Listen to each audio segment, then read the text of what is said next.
Hello, everyone. I'm Trent Loos. Welcome to a Loos Tales special report on August the 31st, 2021. It's two special reports back-to-back days because yesterday I had my friend, my namesake, Trent Thorne from Brisbane, Queensland, Australia, joining us, talking about what our cousins down under are dealing with in these era of COVID and overzealous control by governments. Today, I thought we should check with our cousins north of the border. Ron Vaillant joining us from outside of Lacombe, Alberta. No, actually, just outside of Calgary. Yeah. Calgary, Alberta, rodeo town. You said Calgary. Shouldn't you be saying Calgary? Because that's how most people from Calgary say it. Calgary, yeah. Okay, sure. I promise I won't say A. I doubt you hold that promise, but I'll keep track. I know. Yeah. It's just inborn. Oh, yeah, steak then, I guess. You know, when you reckon we'd be able to get together and have a steak? We could meet at like Shelby, Montana. Shelby, Montana? Yeah, sure. Montana's close. I mean, we're just above Montana. Yeah. Well, Shelby's right on the border. Ron, I should also mention that you represent and campaigning. Yes, I am. You represent the People's Party of Canada. First of all, this is a new party. What's going on with that? Well, okay. There's been two-party system, just like in the States. It's the Liberals and the Conservatives up here. And, right now we got Justin Trudeau just wrecking the place. And so people say we got to vote for the Conservatives in order to get Justin Trudeau out. But the issue is that it was Stephen Harper and the Conservatives that signed on to UN Agenda 2030, September 27th of 2015, and Trudeau is simply implementing it. And so our challenge is to be able to educate the people voting for the Conservatives that there's nothing conservative about the party except for the name. They are UN globalists who are going to absolutely destroy our country, just like Justin Trudeau. And okay, so Maxime Bernier, he was with the Conservative Party for 10 years. Stephen Harper brought him on. And he was going to be the leader of the party back in 2017. They had a leadership race within the party, and he was slated to win as we're going through the night. But then just at the last moment, a guy named Andrew Scheer beat him up by 1%. And so they asked for a recount because it's only 1%. And there was 7,466 extra ballots cast than members, but they had already destroyed the ballots that night. Imagine that.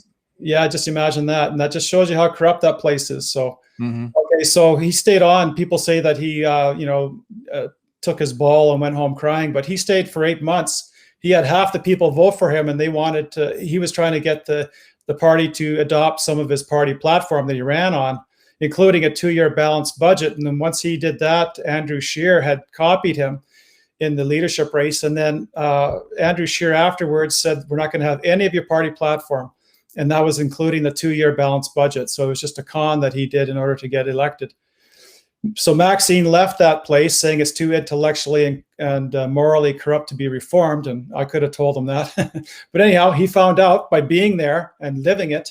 And in 2018, Canada had a new hope, and that was the creation of the People's Party of Canada. And so we've been doing that. I ran in the last federal election in 2019 at great expense to myself. And I lived away from home for 3 months in my camper van in northern BC. And the great challenge was there's this thing called don't split the Conservative vote because we want Trudeau out. Right. And so the Conservative guy that I ran against won by 72%. So here we are 2 years later. Trudeau calls the election, and it's going to be September 20th is the final day. And we're running, and people now, it's a different atmosphere. Like Maxime Bernier, he spoke last night in Airdrie. I have a YouTube channel under my name, and I just posted it. And he was talking about don't split the vote. And then the guy in the audience says, we made a mistake, sorry, about voting last time, right? And people are worried because what's going on is the same thing that's going on down there. And Trudeau has just announced he's going to give $1 billion to the provinces to implement the health pass, right? Which is really just the front runner of the Chinese social credit system pass that is coming our way, right? And it's under the guise and legitimacy of a COVID pandemic maneuver, right? So that's going on. Tell us, just go a little deeper into the Chinese credit system. What's up with that? How do you see that playing out?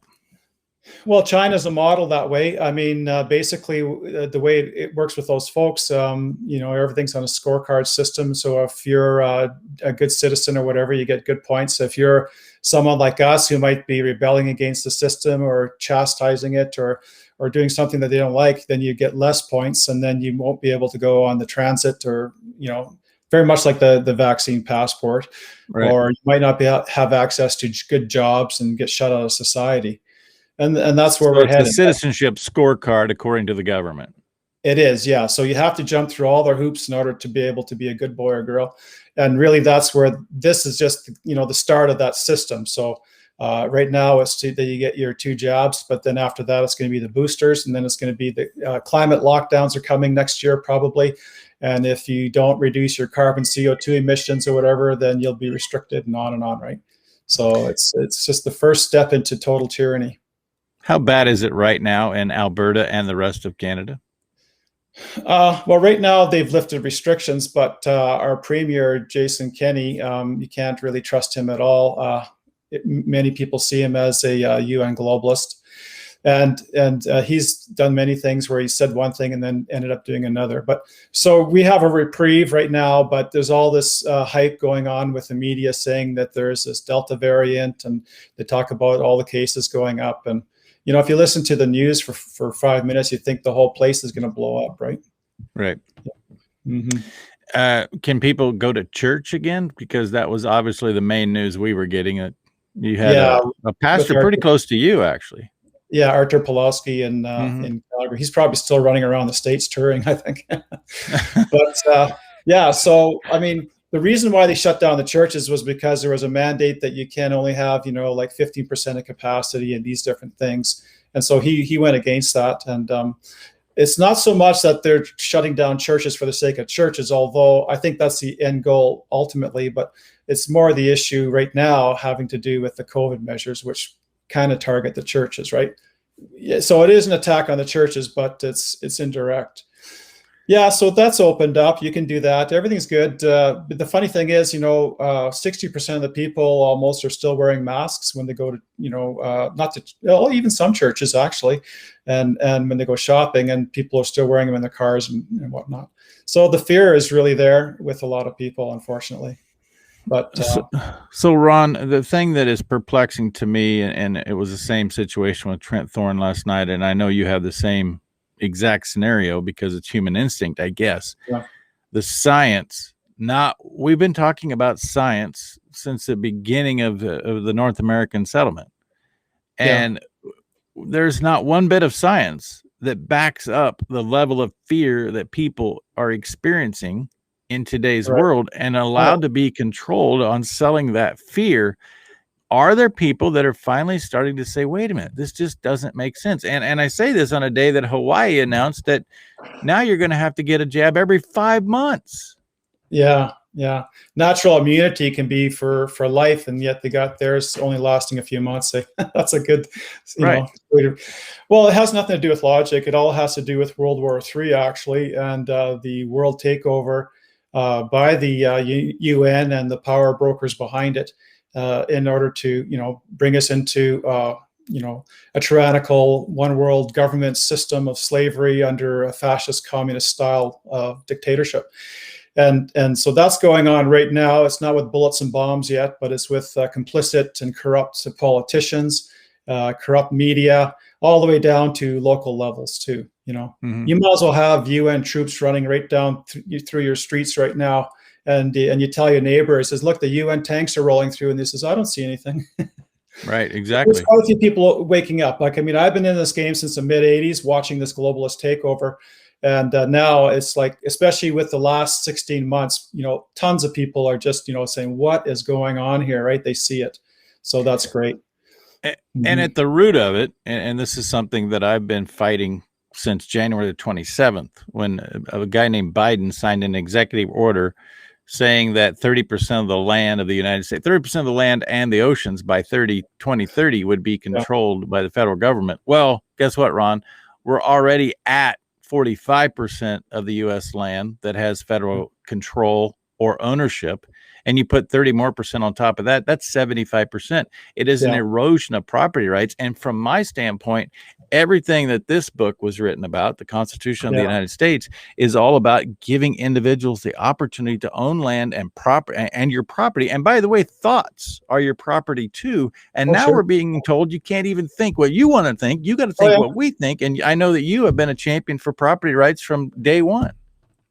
Yeah, absolutely. Yeah, it's all part of the takeover, and really that goes back to UN Agenda 21 when it was rolled out in 1992 at the Rio de Janeiro conference, the Earth Summit, and it's the UN Agenda for the 21st century.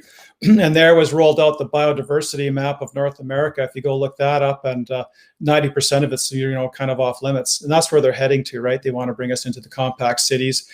And the whole thing, the whole con is this, and this is going to really get ramped up here next year. The Pope is going to be speaking at the COP conference here in I think it's November, climate change conference. And there it's going to be declared that this is such a grave emergency that the COVID thing is just, peanuts compared to it. And we're going to have climate lockdowns and all these other draconian measures. And really it's just a con, because the CO2 issue is, we all exhale CO2 and produce in everything we do. So if they have to curtail CO2, they curtail all of us. So it's just the ultimate con job. And so all of this has to do with the UN Agenda 2030, exactly. And you're talking about property rights. And this is, we should have actually opened with this line. So to keep people, staying this long is, the biggest untold story in Canada I have, and I broke it in 2019. And it also involves the United States greatly and every other country in the world. And that is to do with the loss of our property rights. You're talking about the government taking over the lands like that. It's the same thing in Canada. They want 30%, and it's, in Britain, the same thing. It's just all part of their play. But this is on a whole nother level. Okay, and so when I ran in the last federal election in 2019, one of the first things I heard about was the United Nations Declarations on the Rights of Indigenous Peoples. And I was given this document, okay? Now this document is what they pass around all the time, saying this is, the experts have took 25 years to create this document. See how small that is? Right. 25 years, and the experts are, I could have wrote this in an afternoon, but this is like the absolute UN neutron bomb. And it's going on behind the scenes, because it was going on behind the scenes in Canada. And the people educated me on it, and I broke the story. And I thought my life was in danger for doing it, because it's for all the marbles. Okay, so this now has passed in Canada. It is, okay, it's a thing called Bill C-15. If you go look up Bill C-15, it'll be the first reading. Number 5 is a thrust of the whole bill, and basically it's saying that all Canadian law has to be in alignment with UNDRIP, okay, or UNDRIP, or whatever you want to call it.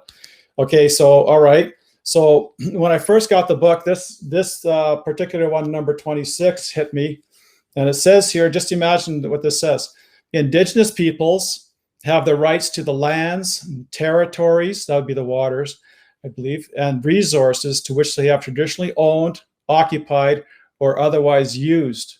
So if they claim that they've used it, that means that they can lay ownership on it.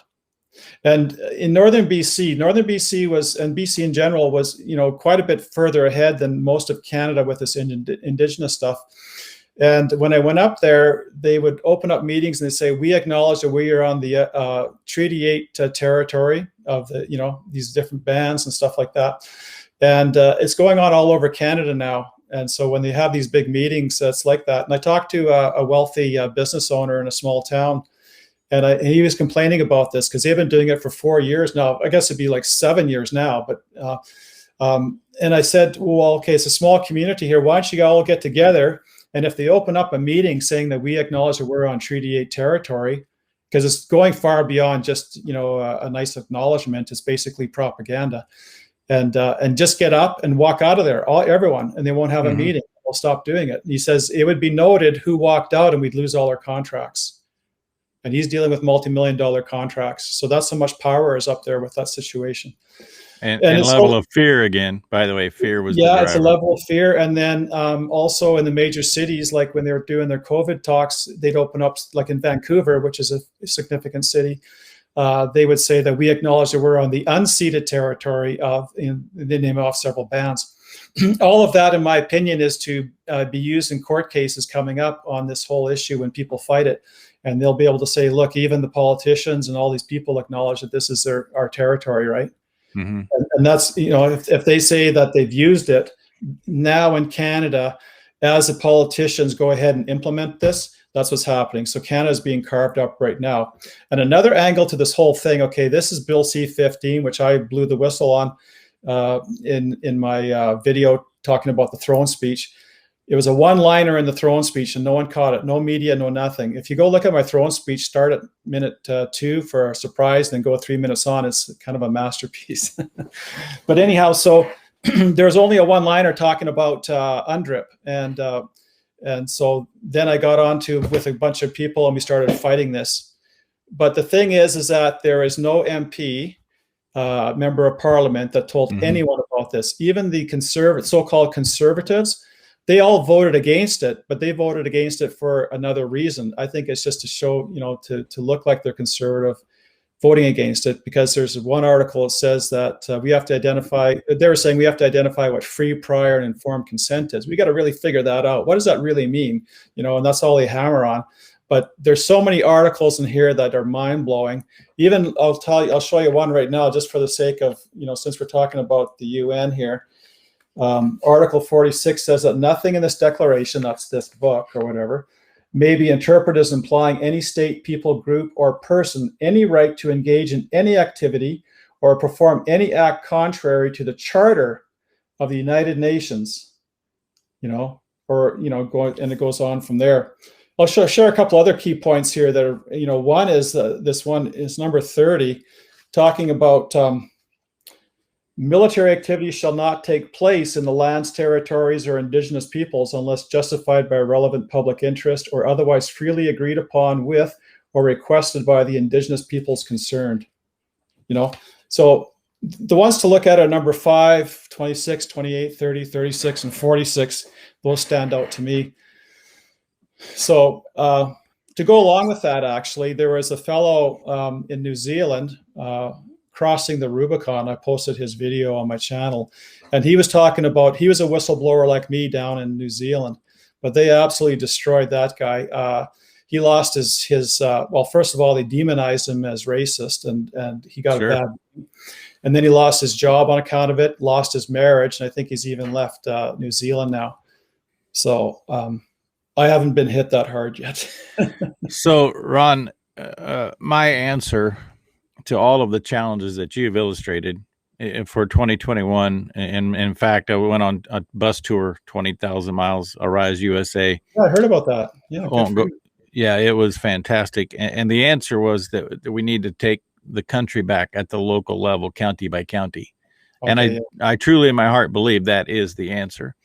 But what you have just really shined a light on is that part of that message is that we at the county level have given the authority to the state, and more importantly, to the federal government, instead of controlling our lives at the local level. But what you've just beautifully illustrated is that right now our challenge is that at the federal level, we have given that control to the United Nations. So we not only have this federal mandate that we're talking about, you're reading from the blueprints on something that we don't spend enough time, because if you start talking about UN and they're the one behind the 30 by 30, they're the one behind taking the land, you get labeled as conspiracy theorists. So people just shut up. That's exactly what's happening. And I told people on this tour, 37 states, 58 stops, 20,000 miles, I said, really their unspoken plan is to accumulate this land to give it back to the Indians who had it stolen from them.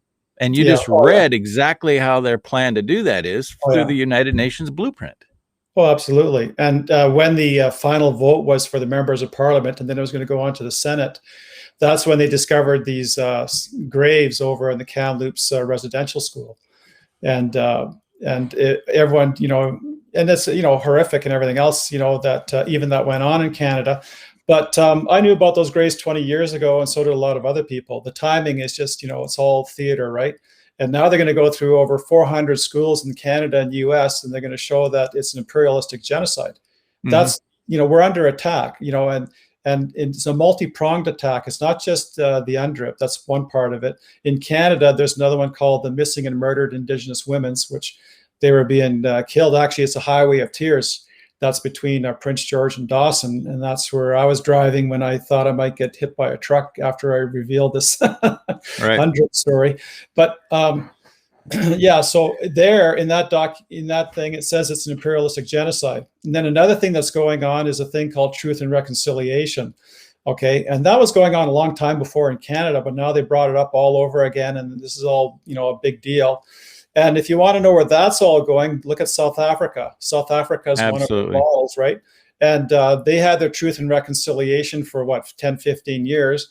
And then it was the defense minister who says, we've had enough of this Truth and Reconciliation. Now we need justice. Now that word justice is a UN globalist word, as there's many of them, but Build Back Better is another, you know, these types of things, but they want justice. Now that justice is an attack on Western civilization. So what happened there is that they changed their constitution so that the black people can go ahead and take the white farmers' land, right? And that's, you know, so. And by the way, they don't just walk in and say, oh, this is ours now. They do the most inhumane. Oh, yeah, you can't even speak about what they do. No, you can't. The lucky ones are the ones that are killed. Oh, yeah, absolutely, yeah. But and on that, I think it was my last trip, Ron, to Alberta, because I was with the Alberta Bison folks. I did the goats, and I did almost every group from Lethbridge to Red Deer. But anyway, I met more South Africans in Alberta who had left, you know, 20, 30-something-year-olds who are working on farms, who left there in fear of their life. Tons of doctors, too. Like doctors had left, you know, 15 years ago. Yeah, they saw it. So, yeah, so that's where it's all going. And like in Canada, we can stop this if we can get a People's Party of Canada government in place. And we've been shut out of the media. And if we are spoken of, you know, it's derogatory. And Maxime Bernier, you know, we got over 330 candidates in Canada out of 338 ridings, and we're left out of the debates, you know, the national debates. It's all just, you know, smoke and mirrors and a con job, right? But that's to keep us, you know, what we have to say, because we're just, you know, like going up like a rocket ship, because we're the only ones that will fight all of this stuff coming down. The destruction of our businesses by all these measures. COVID didn't destroy the businesses; it was the draconian lockdowns, right? Obviously, right. And so. And by the way, and you've been speaking to this all along, but people just want to overlook it. This just didn't start in 2000. This has been incrementally taking place over 100 years, and we don't pay attention because, well, it doesn't impact me now. And until you get your back against the wall, you're just sitting there saying, oh, well, you know, that just happens. No, it doesn't just happen. You stand up and say, not anymore. Absolutely. We have to. Yeah. And so Canada, I mean, if you want to be able to save your land rights, and if you want to be able to travel without having a, you know, show me your Nazi passport thing, and on, then you're going to have to vote PPC. Simple as that. It's a do or die election for us, and it's not the time to play it safe by voting for the cons or the Conservatives, the control party of Canada. So, you know, it's like this. I'm going to use Christopher Columbus on purpose. Christopher Columbus, he didn't have that many people traveling with him because people were afraid, you know, from Spain to go to the New World, what might we encounter? But once he got there, and once he proved that there was a new land of opportunity, they come in droves. Exactly, yeah. It takes somebody to blaze the trail. It takes somebody to say, yes, we can go do this. But my question to you is, you said it's do or die. It's coming up in September. Can you get enough people to feel safe enough to travel with you fast enough? Well, that's the whole thing. I mean, I've been trying to get on U.S. media for a long time, and I've been contacting major shows. And if anyone has any swing with Tucker Carlson, get me on there, because then we can go ahead and it can go like worldwide, and we can start educating the Canadians. Now, the Canadian elections are dictated by Quebec and Ontario. They have the most people, and especially Quebec. You know, they're very we want to call it, you know, nationalistic, even as a province, you know, because they speak French there and everyone else speaks English. It's a beautiful place, actually. And if they can see that their land rights are going to be restricted, and also there's a lot of people rising up now against, all of these dictates that's been going on. If they can realize that if they vote for the People's Party of Canada instead of the Bloc, then they can actually achieve, their goals, right? So yeah, Tucker Carlson, I was trying to get on, Glenn Beck, USA Watchdog.